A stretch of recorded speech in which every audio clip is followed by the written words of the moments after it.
Why are you here now? I could ask you the same question. However, I'm fairly certain your answer can be summed up all into one little word. Elena.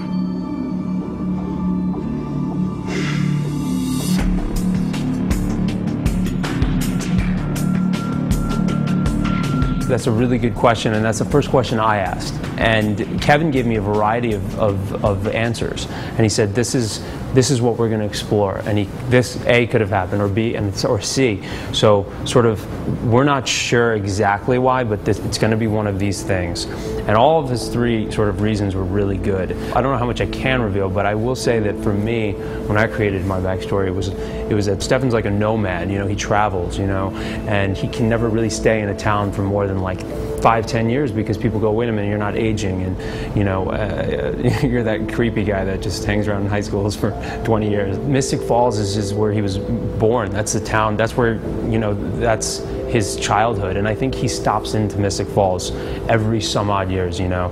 And he stopped into Mystic Falls after probably a period of like 10 years, who knows. And he sees this girl, Elena. And I don't know under what circumstances he sees her, and I think there might be a big reveal in flashback where the moment he sees her, something may have happened, and you know, whatever, she doesn't notice him, and that's when he realizes, oh my God, I have to stay in Mystic Falls, and I have a mission, and I'm completely in love with this girl, you know. So the reveal will come to the audience, and it'll also come to me. That's the truth. Very Emerson, the way you reveal your soul with so many adjectives.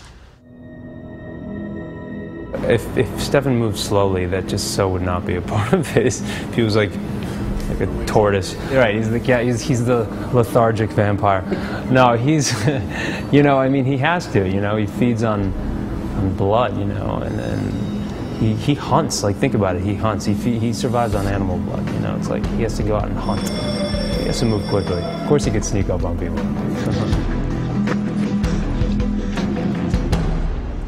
Okay.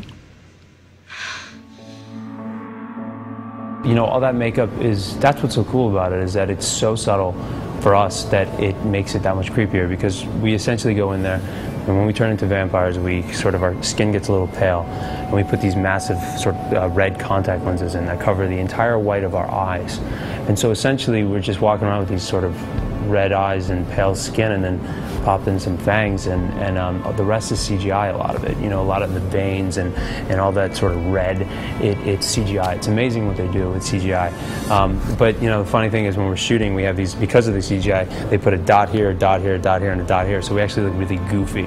And we're doing all these scenes, you know, trying to be so intense, and we have like 4 dots on our face. We look like clowns. So it's scary and comedic at the same time. I said stop!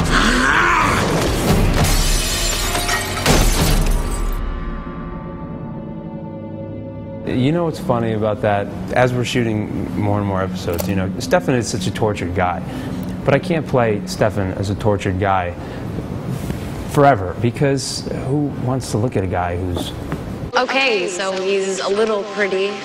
He has that romance novel stare. Once he starts falling in love, and once he starts associating himself with like peers and people that are like in high school, he starts developing like human emotions, you know. He starts remembering the human inside of him. He starts experiencing, you know, pleasure and laughter and happiness, and so he becomes more of a personality. We're a work in progress. We'll figure it out.